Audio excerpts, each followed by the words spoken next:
Laura Klimecki. I'm a communication consultant and I'm really happy to be here today. And I'm going to talk about body language. But before I do that, allow me to make a little confession. I'm holding a key in my hand, and this very key keeps a well-hidden secret. Unfortunately, I'm not allowed to share the secret with you, nor can I give you the key. Not here, not now, or to be more precise, not yet. Allow me to tell you a little story before divulging the secret of the key. When I was 14 years old, I intended to spend a year abroad. My dream was to see the other end of the world, experiencing a developing country, living there. And 1 year later, I was accepted to an exchange program. At the age of 16, I found myself sitting on an airplane, flying to Brazil. Because I did not know one word of Portuguese, I had an uncomfortable feeling crept on me. Although I have been brought up believing that speaking English reasonably well would be enough to find my way around, I could not escape that awkward feeling. Luckily, a Brazilian native noticed my feeling tense, and he tried to cheer me up and told me one of the most important words, obrigada, meaning thank you. As the plane touched down in Sao Paulo, I had to acknowledge that what at first had been a vague feeling was now a real source of discomfort. Because the locals I encountered in daily life, they knew hardly any English. And I obviously did not speak Portuguese. Yet I had to communicate with them, so I had to decide what could I do. And I had a back to the root approach, and I decided to use body language. And that was the time I gradually realized that both my hands and feet could be more helpful than any spoken language. Carefully observing people's behavior, using trial and error, I picked up Portuguese like a child. I learned a language like a child through observing. Well, in the early stages of our development, we as human beings normally learn a certain language by connecting nonverbal cues to words. When we get older, we just learn a language by just learning the words. So just like you do it, when I say, for example, now, or when I say sim, you totally understand me when I speak Portuguese, right? Okay. Well, that's the point where you internalize a language, and you just do it like a child by observing what I do. And it's funny, we were taught German, we were taught English and French and Spanish. Unfortunately, I had no Portuguese at school. But why don't we learn to communicate properly with our body? Why is there no subject for the most universal language in the world, body language? And why do we know so little about nonverbal cues? Today I want to do my bit, and I want to demonstrate how body language can help you to improve your way to communicate and to understand each other. This will be conducive to understanding maybe your clients, your friends, and your families, their intentions and actions and behaviors better. We cannot not communicate. Oh, I see someone not. Smiling at me, I like that, do that. Well, this is one of my favorite quotations of Paul Watzlawick. He tried to emphasize the fact that we communicate all the time. Imagine you're sitting, for example, in a room, okay? And you're probably, hopefully, enjoying a comfortable seat. Please nod if you do that. Well, imagine you're listening to a TED Talk. I know how absurd, but just do it, okay? Well, listening seems to be a pretty inactive business, right? But the opposite is true. We communicate through our facial expressions, we communicate through our gestures and our body movements. The way I entered the room tell you what kind of person I am. And the chair you've chosen tell me what person you are. And the person we smile at tell other persons what kind of persons we are. So our actions seem almost unimportant, but the signals we send and the signals that we transmit through our body, they are perceived and processed by our fellows. Do we enter the room hurriedly? Do we hesitate while looking for a free chair? Do we smile? Now, these seemingly ordinary actions, in fact, greatly influence the first impression. At this very moment, you not only had a first impression, but you're judging a person you barely know and you have just met. In fact, you're judging me, the speaker in front of you. You are likely to arrive at an opinion at the moment I entered this stage. And judging is definitely necessary. It's necessary to survive, because we have to decide, is the person entering the room friendly? Is she dominant? Or is there any oppressiveness emanating from that person? And it only takes you 13 to 60 milliseconds to do that. Isn't that amazing? We basically answer 3 questions. Friend or foe? Trustworthy or treacherous? Attractive or unattractive? I see some guys smiling, thank you for that. So because of us answering these questions, we have an intuition, even before we cherish a specific feeling about a certain person. These questions, however, they cannot be answered without actively perceiving each other. So seeing someone from the corner of your eye, for example, look around you. Just look at some people you barely know or have met before. Well, this results normally in a feeling of indifference. Why? Because that person doesn't affect our lives. So we say, okay, we categorize that person in just as indifferent. We don't ask that 3 questions. Trustworthiness, attractiveness, and hostility. These 3 phenomena are underlining on our judgments. They are the basis for our daily judgments. So what do you think? Am I trustworthy? Am I a kind of person you would like to befriend? Or am I a potential rival?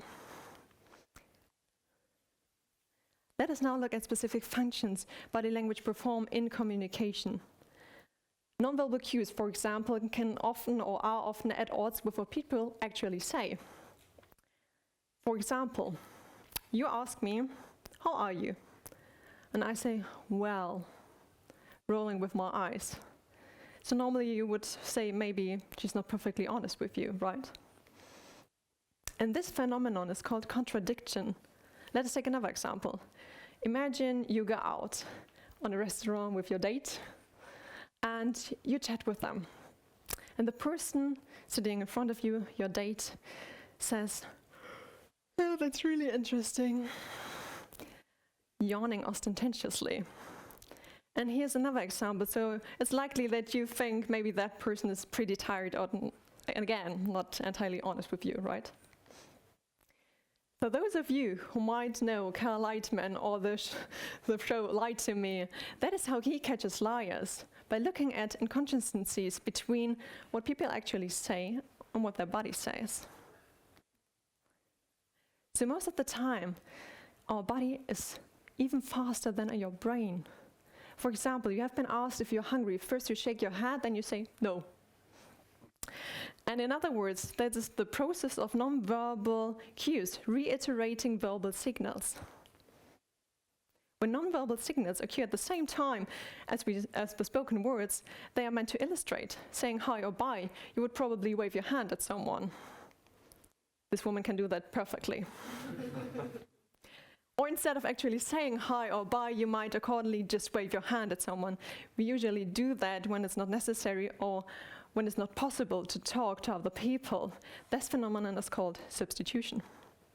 And it is not merely possible to replace words, but it's also possible to control a situation with nonverbal cues.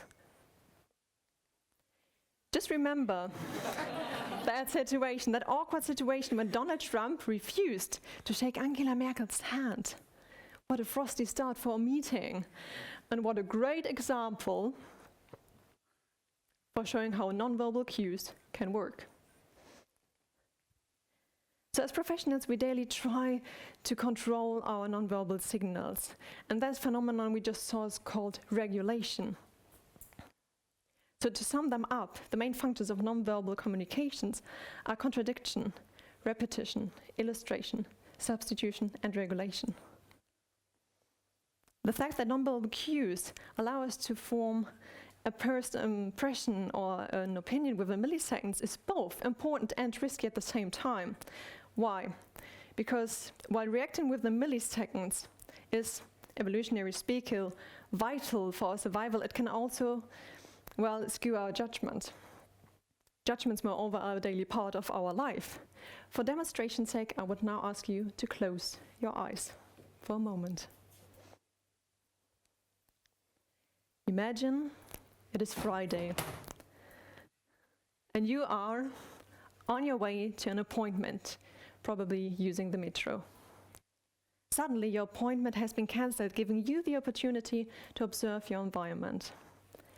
A youngish man wearing jeans, shirt, and a baseball cap is standing at the entrance of the underground platform. It's almost 8 o'clock in the morning when he starts to play a violin. Now something interesting happens. Every time a child walks by, he wants to listen to the music, though being dragged along by his parent. In the next 43 minutes, 1,097 people pass by. The majority of them are people like you and me. Only 7 stop and listen. The man earns $32.70 that day. Please open your eyes now. That is the man. And here's what you don't know. The violinist playing there is Joshua Bell, one of the finest classical musicians in the world. Playing on most of the difficult music ever written, on one of the most violable violin ever produced, a Stradivari. He had filled concert halls where merely pretty good seats at the end of the hall went for $100. In 2007, the Washington Post conducted an experiment starring Joshua Bell to understand the interplay between context, perception, and priorities. The result is that all children had the time and they had great interest to have a look at that person, at that stranger. They didn't know him. They didn't know that he was famous and a world-class musician, but they had the time to listen properly. And all the other people, most of them, they had no time to stop perceiving him, not even 30 to 60 milliseconds. So that is why, or why is that? Today we live in an incredibly fast-moving world. We are connected through e-communication, writing WhatsApp messages, short messages, or emails, right? And the constant writing, sending, receiving, and forwarding messages atrophies our ability to communicate properly again. And this is a real challenge, because proper face-to-face communication needs to see each other. And for replacing nonverbal cues by emoticons, well, it's bound to be unsuccessful, because in that way we do not transmit emotions in the way we do when we see each other. My personal experience as a communication consultant has taught me one thing. If you have ever a disconcerting gut feeling, take it serious. If you have ever, or if you think there's a mutual misunderstanding between you and your interlocutor, take the time. Take him to sort it out in a face-to-face conversation. You can either communicate quantitatively or qualitatively. Therefore, create a setting where both of you can see each other and connect again. This increases the probability of understanding your counterpart. To cut a long story short, taking the time to listen properly is an investment worth making. It could have been in case that you could see Joshua Bell. Normally, you don't get a second chance at first, but you're able to give someone a second chance, which means staying curious and listen properly. And in the end, it is your decision to do that. Don't make the mistake to think you just got the message. Don't miss ambiguities. Fold one's arms can have different meanings. It's not always about being uncomfortable. I'm seeing you. It can be a sign of comfortable or nestle. That's fine. So instead, what you can do is do ask, to meet with people, again in face-to-face communication.